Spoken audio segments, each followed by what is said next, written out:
வரவுள்ள சட்டமன்ற தேர்தலில் சமத்துவ மக்கள் கட்சி யாருடன் கூட்டணி அமைக்கும் என்பது குறித்து அதன் தலைவர் சரத்குமார் விளக்கம் அளித்துள்ளார். நெல்லையில் சமத்துவ மக்கள் கட்சியின் பொதுக்குழு கூட்டம் நடைபெற்றது. இந்த கூட்டத்தில் கட்சியின் தலைவராக சரத்குமார் மீண்டும் தேர்வு செய்யப்பட்டுள்ளார். கட்சியின் பொதுச் செயலாளராக ஜெயபிரகாஷ், பொருளாளராக சுந்தரேசன் ஆகியோரும் தேர்வு செய்யப்பட்டுள்ளனர்.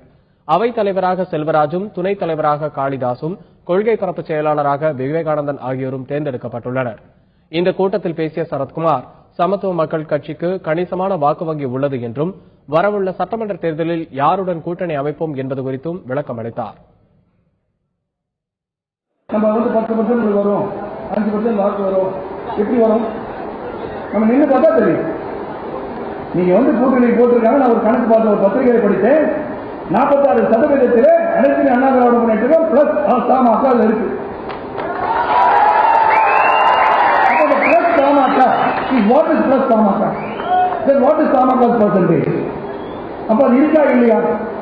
அப்ப இருக்கா